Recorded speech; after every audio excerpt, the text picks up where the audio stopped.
Hey guys, what's going on? So last night I was able to see Until Dawn, and as a precursor, I guess I have to say this: I've never played the game. I understand the concept of the game, and so I was going into this with no actual preconceived notion of what this movie should or shouldn't be.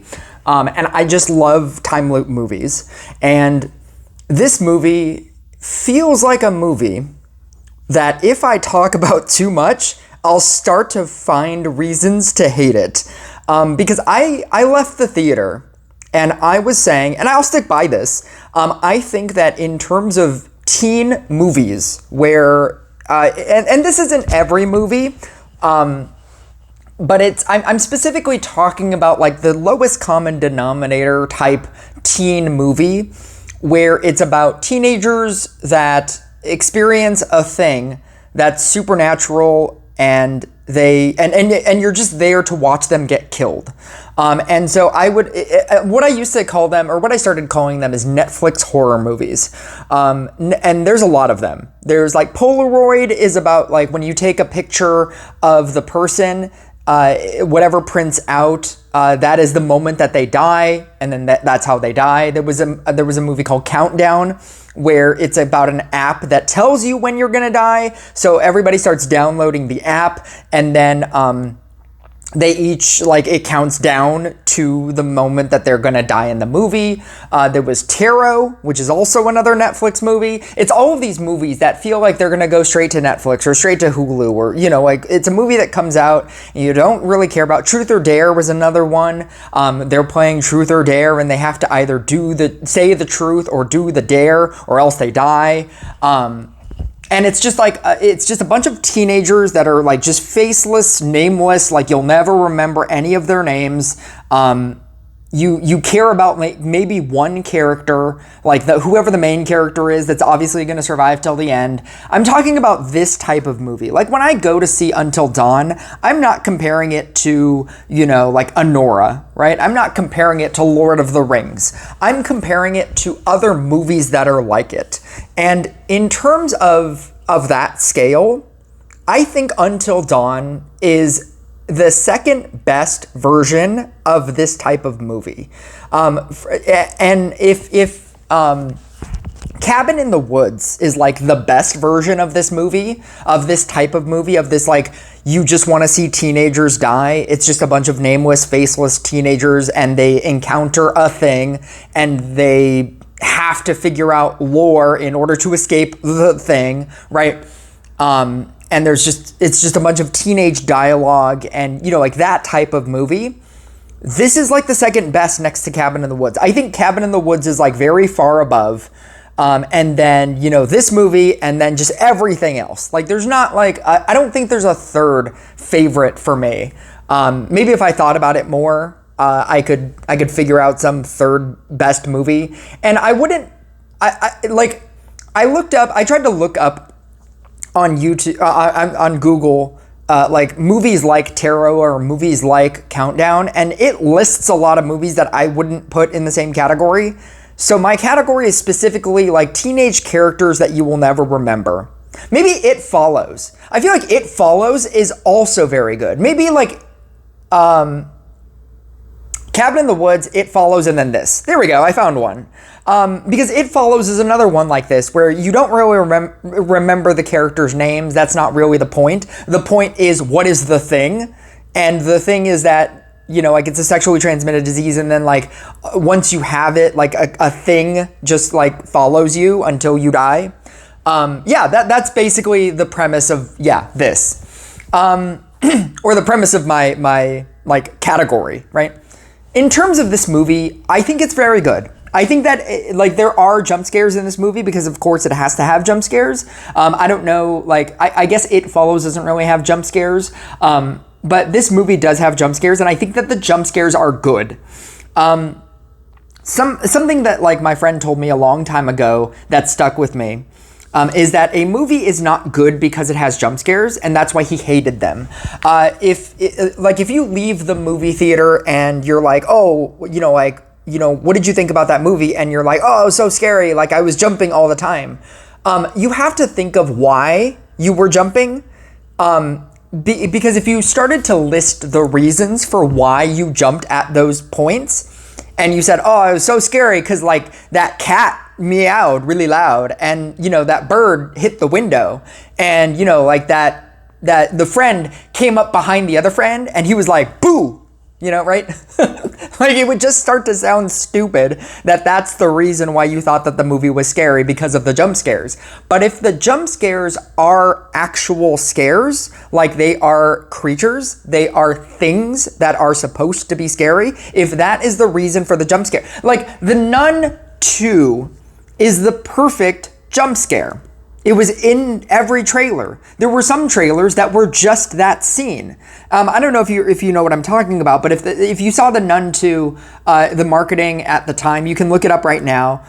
It's where she's in the dark catacombs and like she has the lamp, and you see a nun behind her, and she turns around and she looks directly at the nun, but doesn't react because she doesn't see it, right? And then she comes back, and then she starts walking, and then the nun starts walking behind her, right?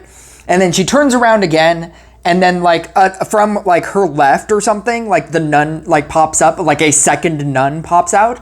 That's a great jump scare. That is also a jump scare, but it's an actual jump scare because it actively involves the thing that's in the movie scaring you. And I think that is the best version of a jump scare. The jump scare where like your phone goes off and they're like, oh, you know, like that is the dumbest version of a jump scare because it has nothing to do with anything. It's just a loud noise for no reason. Just for them to be like, yeah, we did a thing. We made you jump. That means our movie's scary, right? This movie, I was very like cognizantly aware of like, what are the jump scares going to be in this movie? Because I knew that there were going to be, and they're all good. I think that they're all good. Some are much better than others, but I think they're all good. It follows that like line of, you know, what is a jump scare, right? I think that if like the movie, it does everything that you want it to. I think that where it falters and where I wished it would have done this better. And this is a spoiler going into this movie, but I assumed that the movie was going to be about different genres, and it tries to be for as long as it can until it's just everything at the same time.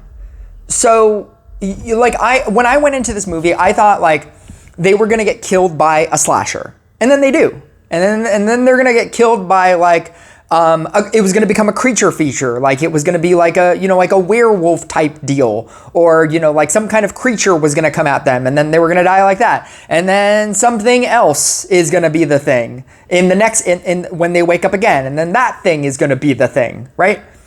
At a certain point in the movie, you start to realize that all of these things exist in the pocket universe that they're in.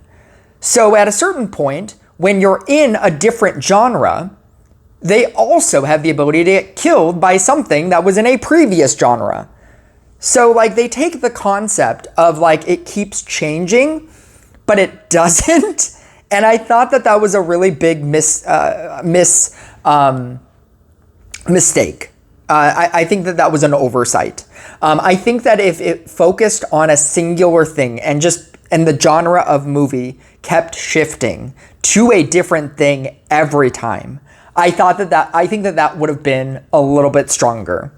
Because when you're in a different genre and then something from a previous genre just kills you, it feels lazy. I do think that they use the concept well. The concept of they die and then they respawn, because you can do things in this movie that you can't do in any other movie. For instance, your quote unquote main character can die before everybody else does. Now, that would never happen because that person is the final girl, and that person never dies. But in a movie like this where you keep respawning, that person could die first. Who cares? Because you're going to respawn and then, like it plays out again. I think that the ultimate reveal for why all of this is happening is very lazy. It feels like they needed a reason to tie everything together and to say this is the reason why everything is happening. But in terms of like Spooky Astronaut said this in her review, and if you're not subscribed to Spooky Astronaut, there's no way you found this channel and you're not subscribed to Spooky Astronaut. But if you are, go subscribe to Spooky Astronaut. Spooky Astronaut said in her review that they should have peppered that in like throughout the whole thing, the whole movie. They could have like given the character depth, and they could have peppered that in throughout the whole movie. And I completely agree with that, because it just kind of comes out of nowhere and it's just like, oh yeah, all that stuff that's been happening, it's because of this. And you're like, I guess maybe, but like, that's not really explored. I guess it is because you said it is, but I don't know. The dialogue is another thing that people are complaining about, and it's a teen movie. Like I said, I'm not comparing this movie to Anora, so if that kind of dialogue bothers you, you're not going to like this movie. If the kind of dialogue between characters that's like, you know, like, we need to stick together, and if we don't stick together, we're going to die we're going to die alone, and, you know, like, you... Go to the car. Try to start the car. I don't want to go out. It's so scary. You know, like, you got to go out there and start this car, because if we stay here, we're going to die. You know, like, if that kind of dialogue bothers you, you're not going to like this movie. if like that over-exaggerated, like, you know, like, we need to figure this out, guys. Like, you know, like, this shit is crazy. You know, like, that kind of dialogue. It's everywhere. It's the dialogue of this movie. And it's just like every teenage version of this movie. Like if you've seen Tarot and Countdown, and, you know, it is what it is. It's one of those, it is what it is. It's just, this is the kind of movie it is, and that's what the dialogue is. You just kind of accept it. Or you don't, and you hate this movie. I think that the sequel tease in the after credit, I think it's a very good one. It feels very reminiscent of the recent Mortal Kombat.